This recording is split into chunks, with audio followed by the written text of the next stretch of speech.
వీళ్ళు చెప్తున్న లెక్క అయితే అయితే ఇది నిజంగా ఈ 4 ఏళ్ళు కొనసాగుతుందని అనుకుందాం. రేపొద్దున ఒకవేళ ప్రభుత్వం మారితే ఇంకా ఈ కుటుంబాలు రేపొద్దున ఎవరి మీద డిపెండ్ అవుతాయి? వాళ్ళని అక్కడ వదిలేస్తారా? లేదు ప్రభుత్వం మారిన వీళ్ళు ఇలాగే కంటిన్యూ అయ్యేలాగే ఏమన్నా దీనికి ఒక చట్టం ఏమన్నా ఏం చేయడానికి లేదండి. చట్టాలు ప్రభుత్వాలు అట్లాంటి చేస్తే కోర్టులు చాచి కొడతాయి. అట్లాంటి ఏం చేయలేరు. అంటే మరి వీళ్ళకి ఏం లేదు. జస్ట్ ఇప్పుడు అన్న క్యాంటీన్లో భోజనం పెట్టారు, తీసేస్తే ఏం మాట్లాడాం, తిట్టుకుంటారు అంతే. ఇదైనా అంతే.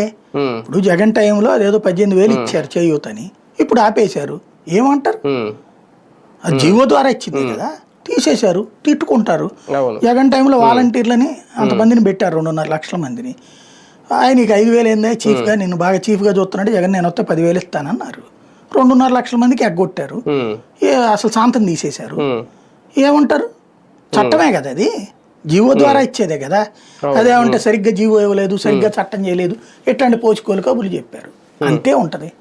బేసిక్ సమస్య ఒకటి ఏంటంటే, ఇందులో ఇచ్చేటటువంటి వాడి యొక్క ప్రేమ లేకపోతే అతని మానవత్వం మీద ఆధారపడి ఉంటుంది, అతని దగ్గర ఉన్న ఆర్థిక స్తోమత మీద కూడా ఆధారపడి ఉంటుంది.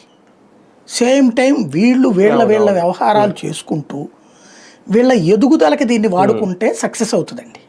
ఇప్పుడు ఫర్ ఎగ్జాంపుల్ నేను స్కూల్ చదివే